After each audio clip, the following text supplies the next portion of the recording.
ఈ అబద్ధాల కుప్పలు పేరుకుపోయిన తరువాత అది పతనం కేవలం వ్యక్తి పతనంగా మారదు, పార్టీ పతనంగా మారుతుంది.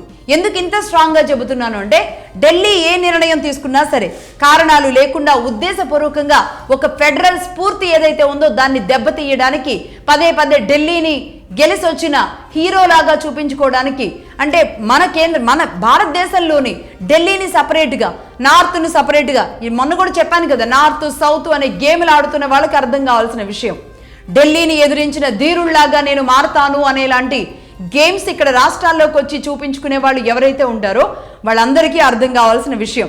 ప్రాంతీయ విద్వేషాలు రెచ్చగొట్టి ఢిల్లీతో యుద్ధం చేసి వచ్చాను అని చెప్పి, అలాగే ఒక ఫెడరల్ స్ఫూర్తికి విఘాతం కలిగించేలాగా ఢిల్లీతో యుద్ధం, కేంద్రంతో యుద్ధం లాంటి యుద్ధాలు చేస్తూ చూపిస్తూ ప్రజల్ని మభ్యపెడుతూ ఉంటే అది ఎంతో కాలం సాగదు అనేది గుర్తించాలి. అలాగే ముందుకు వెళితే గనక నేను మళ్ళీ చెబుతాను, పదే పదే చెబుతాను, కర్మ రిపీట్స్ అన్నట్టుగా ఖచ్చితంగా ఈ పార్టీయే పతనం అనేది జరుగుతుంది. ఎవరైతే రాజకీయాలు ఈక్వల్ టు అబద్ధాలు కాదు, రాజకీయాలు ఈజ్ నాట్ ఈక్వల్ టు అబద్ధాలుగా మారే రోజు రావాలి. రైట్, ఇది నెంబర్ 3.